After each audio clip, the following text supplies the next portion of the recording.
Hey everyone, welcome back to the Book Babes. I'm Michaela, And I'm Hannah. and today we will be discussing our third choice for this month. And yeah, we'll be discussing that, and it's going to be a good time. So, without further ado, here's Hannah, buddy. Okay, so our topic for this month was books that we read as kids that made us love reading. So for my third book, I chose The Dollhouse Murders by Betty Wren Wright. Um, this book, I really love this book. I've loved this book for a long time. I bought the Kindle version because all of my books are in boxes and storage. But the actual physical copy that I have of this book was originally my mom's. So my mom had it when she was like a teenager, and then she gave it to me when I got interested in reading, and I still have it. So I read the Kindle version because all my books are in storage. But yeah. So it's as you can probably tell from the title, it's about a murder. So it's a murder mystery.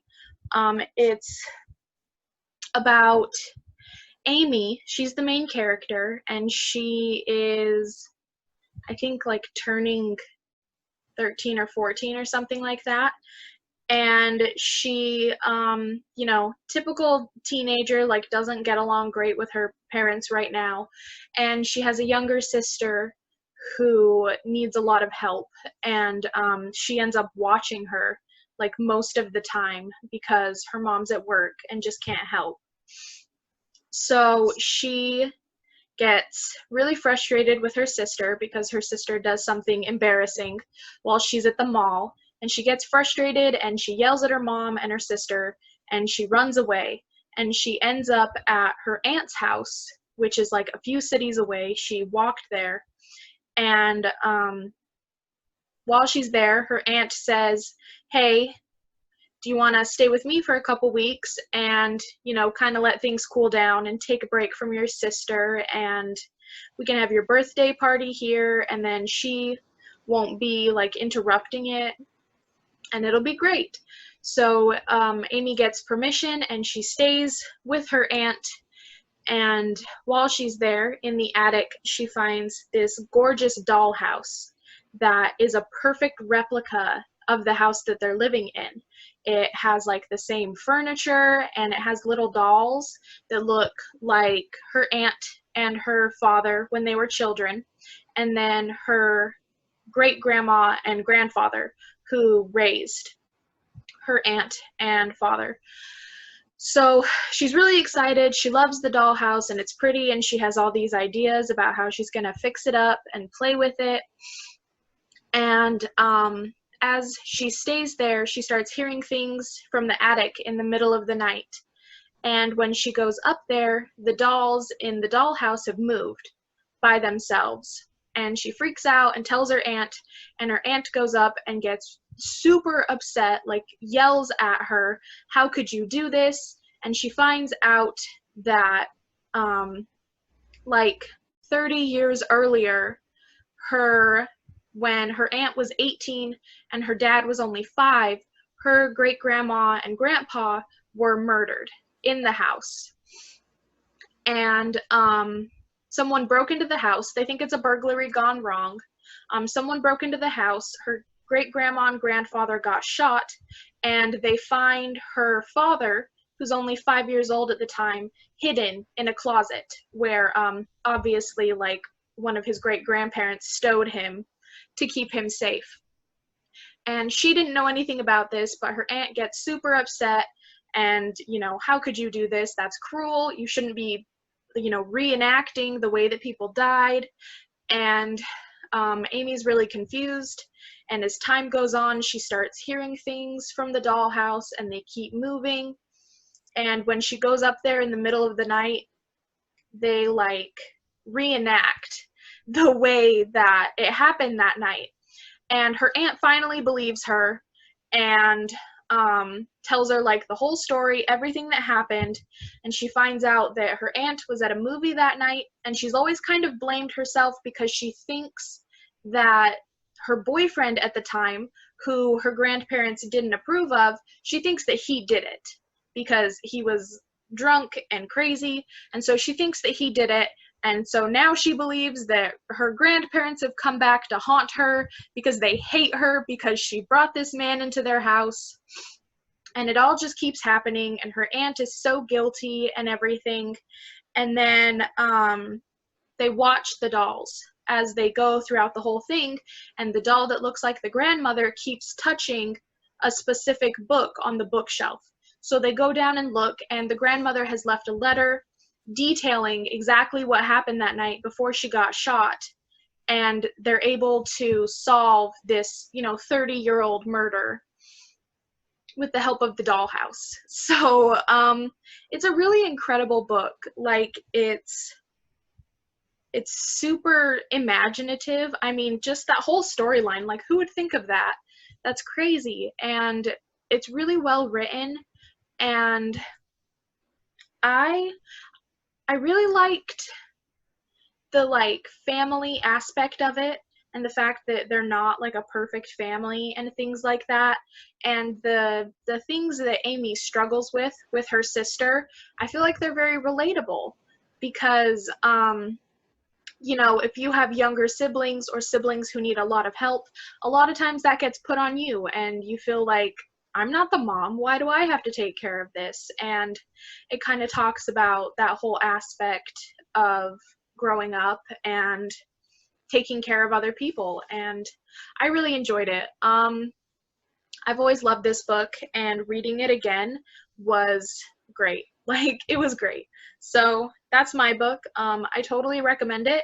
It is about a murder, but it's not super gory or anything like that. So I think it would probably, I read it as a kid and I wasn't traumatized. So I think it would probably be okay for kids. Low key, if I had a freaking dollhouse that the dolls were moving in by themselves, like, at first I would have been like, oh my gosh, I'm in a real life Toy Story. But I would have been so freaked out. Yeah. Really, the only reason they watch it and stay up there is because Amy's little sister comes, and she has like a very childlike mind. So she's like, look, the dollies are moving, and her aunt are like cowering in the background while it's all happening, and little Luann is like, cool, it's like puppets, this is awesome. And they're like crying back there. So they're like, no, it's not though. Yeah, definitely. I would not be. No, I would have moved. There's no way. Like, oh yeah. Oh. Well, and then like, I have never ever had a dollhouse that's an exact replica of where I live. I think it would be kind of, she talks about how cool it is, but I think it would be kind of creepy. Also, like, it was a pretty house, but when you're playing with a toy, why would you want a toy that looks exactly like where you live? Like Barbie's Dream Castle or something, not, that's my living room. I could just go to my living room. Like, what's the point? Yeah. Yeah. I think when I was like 6 or 7, my dad and grandpa built me a Barbie house thing, but it was huge and I loved it. But I'm sorry, I do not want an exact replica of my house, because it's like, I had Barbie and Ken kiss in there. Like, I don't. If I wanted them to kiss in my front room, I would just walk into my front room and have it be done. But like, although, like, I'm secretly jealous too, if that makes sense. Like, I want a replica of my house. Like, that would be awesome. Yeah.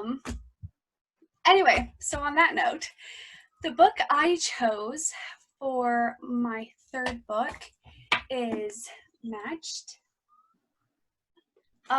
It's by Ali Condi. Okay, so this book, I actually, like, full disclaimer, it's a series. I have not read the entire series. I did read this first book. I just I feel like it's a pattern. I just suck at reading series. Like, it's not that I don't want to, it's not that I don't like them at all, but I just am horrible at it. Um, anyway, so this first book, it's of this, the main character is called like Cassia, I don't know. That's how I said it in my head, so that's how I'm gonna say it now. That works. She lives in kind of a futuristic society, where they have like a whole bunch of pills, basically, and each pill does something different. But in the first of the book, you find out that what they call the society picks your mate. Like, they pick your forever companion, which I was like, what the crap? No, like, I'm not okay with that. But she gets paired at first with, so she gets to get all dressed up because they have like normal day-to-day uniforms that they have to wear. And the only time that they can really like differ from those uniforms is for their ceremony, their matching ceremony. And that's basically where they get presented to the society and they get their mate and they start off with like, they slowly get all of the tablets they need for their entire life. So they start off with just like a few tablets, and then on the night of their ceremony, they get like another tablet added on or a couple more. Honestly, I know I just read this, but my brain is horrible. So, anyway, and then on the night of their ceremony, they get one thing from like their past, if that makes sense. So they don't get to keep any sentimental things, really. They don't have sentimental things. And so, you know how like grandmas go through and are like, oh, pick what you want after I'm dead. And you're just like, okay, well, that's a little weird, but like, I get it. But they don't have anything like that. Oh, wow. And so on their night of their ceremony, they get one thing for that one time. And she gets a little like pocket, like almost a makeup compact. Well, it is a compact, but she gets that, and that's what she gets to take to that ceremony, where she gets to dress up in this nice pretty dress. And anyway, so she gets to the ceremony, and when her name gets called, it takes a minute for her match to show up on this gigantic jumbotron screen. And the first name that shows up is a guy named Kai. And then it hurrying like glitches out and then goes to a guy named Xander. And Xander is her best friend. So those two get paired up. And then she finds out that, so then the next day, the night ends, they dance, they eat, they have good stuff. And the next day, the society comes to her house and is all like, that is a cruel joke. Like, whoever did that to your thing will be found and like punished and blah, blah, blah. And she finds out that Kai is an outcast because of something that his like parents did. And so he cannot have a match. He can never have a match. He can't really hold high rankings in society. Like, basically his life is planned out for him. The same with like Cassia and Xander. Their lives are planned out for them. And yeah, so they go to school. They're in this huge bubble, and just Cassia's starting to question the society and just be like, wait, why is this? And she has a grandparent in a nursing home. And this kind of is like one of the bigger things out of all of this. She has a parent or a grandparent in a nursing home. And I guess like the society chose a specific age that people can live to. Oh, wow. And then they get one last meal and then they just die. Like, Oh. They're killed off. It's fine. And it's like a pretty young age. I want to say it was like 70s or something like that. Oh, wow. And yeah, and the family gets one last meal with that loved one. And one of the reasons that food is brought up so much in this book is because the society, you have very bland food that is basically just meant to nourish your body and give you everything you need. And then, like, that's it. So they don't have any more sweets. They don't have any more, like, anything like that. And I think it's crazy. But anyway, so she's like, I don't get it. He's doing just fine. Like, there's nothing wrong with them. Like, why is this? And yeah, basically she just goes on this like defiant streak, and then she falls in love with Kai, and then it's like, oh, will it be Xander or Kai? And will she follow her heart, or will she do what like she's supposed to? And it just goes on this huge thing. And by the end of the book, she basically is kind of on her own, kind of figuring out things. It definitely has like Hunger Game vibes to it, if that makes sense. Yeah. Obviously with like a whole different thing, but that's basically the book. I mean, I can't go off of the other series. I just picked this book because it was one that I was very interested in, and I think I would have kept reading it, but my mom and I, we had to order the second and third books, and then we never got around to it. And so yeah, there's that. I definitely would recommend it. I think, personally, I really think that it's just more of a good read, like just a light read. Don't take it too seriously. My little sister did say, however, that she didn't like it. My little sister Harley did say she didn't like it, but I thought it was good, so there's that. Yeah. Is there anything else? Like, I think that's all. All right, guys. Well, we will see you next week for our book club book. And Hannah, if you want to let them know what our book club book is for next week. Yes. So next week we will be talking about our book club book, which is The Babysitter's Club, Claudia, and the Phantom Phone Calls. See that? So we'll be talking about that next week. If you want to read it or you already have and you'd like to join us, feel free.